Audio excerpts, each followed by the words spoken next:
जम्मू कश्मीर में सोमवार की सुबह फिर बड़ी आतंकी साजिश नाकाम हो गई।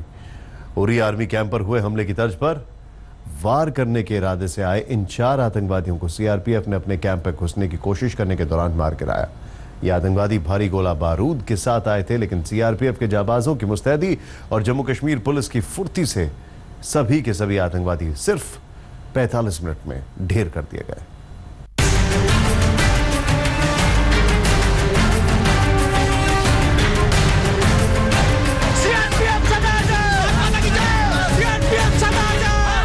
देश के जांबाजों ने बताई आतंकियों को औकात। एक ही झटके में दिखा दिया जहन्नुम का रास्ता। सीआरपीएफ कैंप पर आतंकियों ने किया था हमला, लेकिन पलक झपकते जवानों ने कर दिया ढेर। बांदीपुरा में उरी की तर्ज पर थी हमले की साजिश।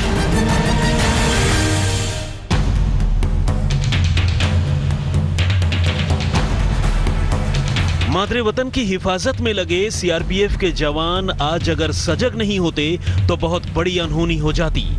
लेकिन इस बार जवान न सिर्फ सजग सतर्क थे, बल्कि देश के दुश्मनों की हिमाकत को लेकर उनमें गुस्सा भी कम नहीं था। और फिर नतीजा वही हुआ जो होना चाहिए था।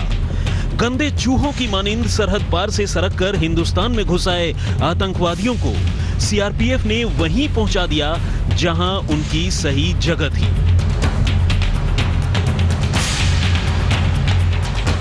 अपने कैंप में घुसने की कोशिश कर रहे 4 आतंकियों को सीआरपीएफ ने सुबह सवेरे मार गिराया। अब तक की खबरों के मुताबिक इन 4 में से 3 आतंकवादी विदेशी यानी पाकिस्तानी थे, जबकि एक स्थानीय।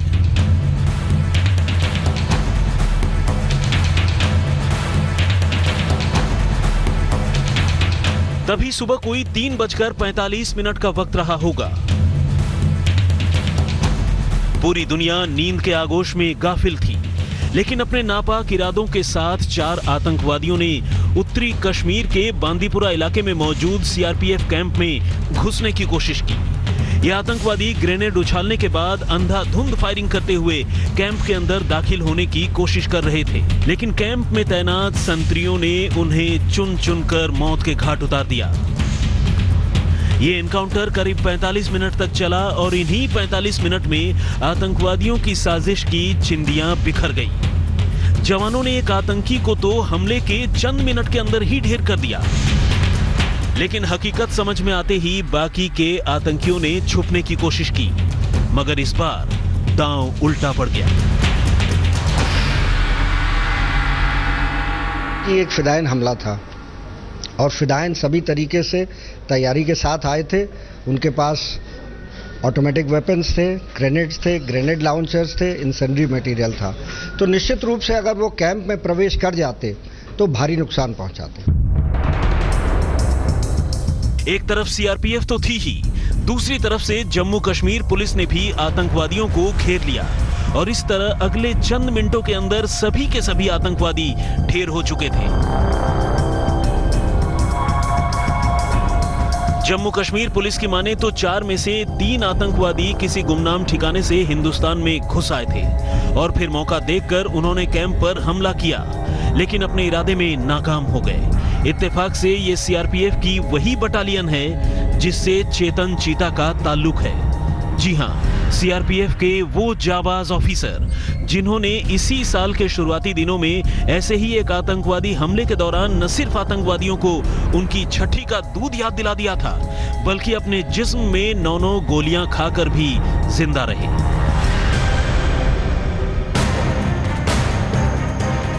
लेकिन ये तो रही एक कामयाब एनकाउंटर की बात। सीआरपीएफ और पुलिस सूत्रों की माने तो इस बार आतंकवादियों का इरादा फिर से उरी के आर्मी कैंप पर किए गए हमले की तर्ज पर धावा बोलना था। जी हां, ठीक उस हमले की तर्ज पर जिसमें 20 से ज्यादा भारतीय जवान शहीद हो गए थे और जिसके बाद भारत ने पाकिस्तान के कब्जे वाली जगह पर सर्जिकल स्ट्राइक कर बहुत से आतंकवादियों और पाकिस्तानी फौजियों को ठिकाने लगा दिया था। श्रीनगर से अशरफ वानी और दिल्ली से कमलजीत संधू के साथ आज तक ब्यूरो। AK-47 से लेकर हैंड ग्रेनेड और UBGL से लेकर पेट्रोल बम तक कश्मीर के बांदीपुरा में मारे गए आतंकवादियों के पास से ये चीजें बरामद हुई और ये बात का इशारा करती हैं कि इस बार आतंकवादियों की जो इरादा था वो कुछ ज्यादा बड़ा करने का था। ये आतंकवादी उरी आर्मी कैंप पर हुए हमले की तर्ज पर घात लगाकर ज्यादा जवानों की जान लेने के साथ CRPF कैंप पर कब्जा भी करना चाहते थे।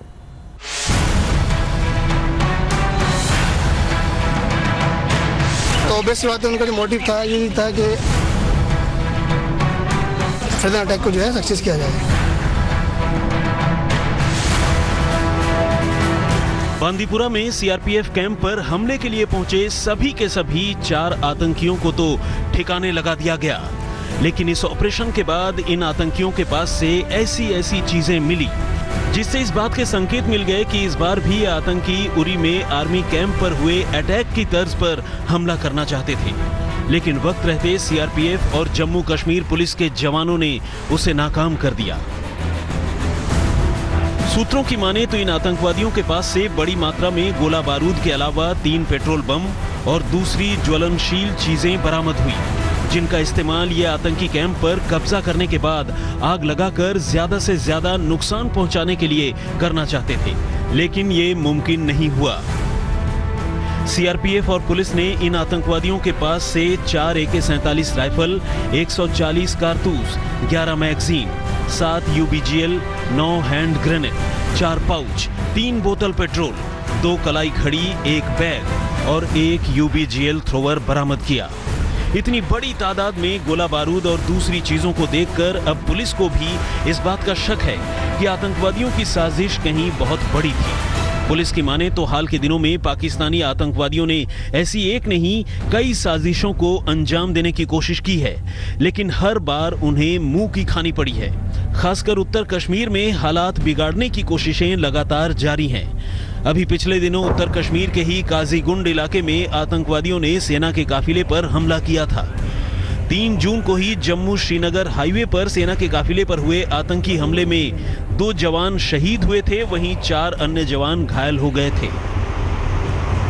पुलिस और फौज की माने तो आतंकवादी जब भी सरहद पार से हिंदुस्तान में घुसने की कोशिश करते हैं, पाकिस्तानी फौज अंधाधुंध गोलियां चलाकर उन्हें कवर फायर दिया करती है, लेकिन हिंदुस्तानी जवान लगातार पाकिस्तानी फौज और आतंकवादियों का डटकर मुकाबला कर रहे हैं। श्रीनगर से अशरफ वानी और दिल्ली से कमलजीत संधू के साथ आज तक ब्यूरो। आपको दिखाते हैं ग्राफिक्स के जरिए क्या क्या हुआ, कितने बजे हुआ, कैसे हुआ, जरा ध्यान से देखें आप। ये CRPF की 45वीं बटालियन पर यह हमला होता है और इस हमले के बाद आपको बता दें करीब 3 बजे सुबह तड़के हमला होता है। उसके बाद जो संतरी से लेकर वहां पर हर कोई अलर्ट था। CRPF के कैंप में घुसने की कोशिश थी, उरी से ज्यादा बड़ा हमला करने की ये कोशिश थी। संतरी पोस्ट को निशाना बनाकर फायरिंग की, लेकिन जवाब मिला और आतंकियों को ढेर कर दिया गया। आज तक के ऑपरेशन हुर्रियत से कश्मीरी अलगाववादियों के चेहरे का कुछ ऐसा बेनकाब हुआ है कि अब मामला संभाले नहीं संभल रहा है। एक तरफ हुर्रियत के ठिकानों पर NIA की छापेमारी जारी है, दूसरी तरफ कई हुर्रियत नेताओं को हिरासत में ले लिया गया और कुछ को नजरबंद कर दिया गया है।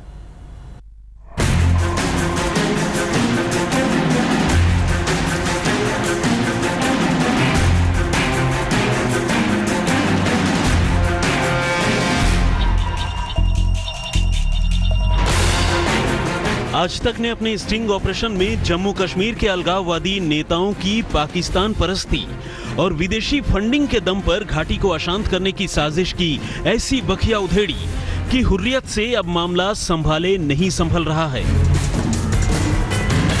नेशनल इन्वेस्टिगेशन एजेंसी यानी NIA ने इन हुर्रियत नेताओं के ठिकानों से लेकर उनसे जुड़े तमाम चेले चपाटों को ऐसे घेरा है कि अब उन्हें जवाब देते नहीं बन रहा है।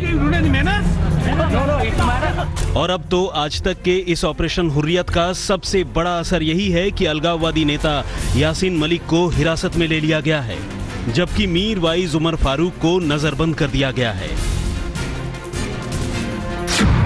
हुर्रियत नेताओं पर लगातार कस रहा है शिकंजा। यासीन मलिक हिरासत में और मीर वाइज नजरबंद। आज तक के ऑपरेशन हुर्रियत के बाद एनआईए की कार्रवाई।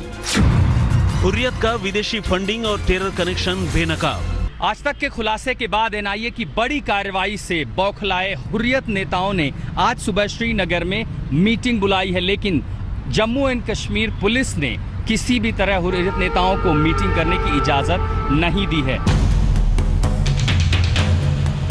हुर्रियत पर लगातार कसते शिकंजे के मद्देनजर सुरक्षा बलों ने अलगाववादी नेता सैयद अली शाह गिलानी को किसी भी तरह की बैठक करने से रोक दिया है। आज तक ने अपने इस ऑपरेशन में यह खुलासा किया था कि कैसे हुर्रियत नेता पाकिस्तान के हाथों की कठपुतली बनकर वहां से रुपए ले रहे हैं और लगातार कश्मीर को अशांत करने की साजिशें रच रहे हैं। और बस इसी खुलासे के बाद एनआईए ने मामलों की जांच शुरू की और हुर्रियत नेताओं की मुश्किलें बढ़ने लगी। सोमवार को सैयद अली शाह गिलानी ने इस मामले में अपनी गर्दन फंसती देखकर हुर्रियत नेताओं की एक बैठक बुलाई थी, लेकिन ये दांव उल्टा पड़ गया। फिलहाल हालत यह है कि पुलिस ने घर वालों और रिश्तेदारों को छोड़कर हर किसी को गिलानी के घर आने जाने से रोक दिया है। पथराव हो रहा है या और भीड़ इकट्ठा हो रही है, उसके बारे में हम लोग की सेट ड्रिल्स हैं, जिसको हम लोगों ने हाल में और भी मजबूत किया है। नॉन लीथल एमुनिशन भी और दिलवाया है, उसकी रेगुलर हम लोग रिहर्सल्स करा रहे हैं। और हमारे ट्रुप्स जो है अब इस बात को अच्छी तरह हैंडल करना सीख गए हैं कि क्राउड को कैसे हैंडल किया जाए, मिनिमम फोर्स के साथ हैंडल किया जाए और साथ में कामयाबी भी हासिल की जाए, उसको डिस्पर्स भी किया जाए। पिछले दिनों नईम खान और बिट्टा कराटे ने आज तक के एक स्टिंग ऑपरेशन में ही यह कबूल किया था कि किस तरह हुर्रियत पाकिस्तानी फंडिंग पर चल रहा है और कैसे ये लोग पत्थरबाजों और आतंकवादियों तक से मिले हुए हैं। लेकिन अब खुफिया कैमरे के सामने यही बड़बोलापन हुर्रियत को भारी पड़ रहा है। एनआईए ने रविवार को भी इस सिलसिले में श्रीनगर, जम्मू और गुरुग्राम में कई जगहों पर छापेमारी की और इस रैकेट से जुड़े कई लोगों के पास से विदेशी करेंसी और दूसरी आपत्तिजनक चीजें बरामद की। आज तक ब्यूरो।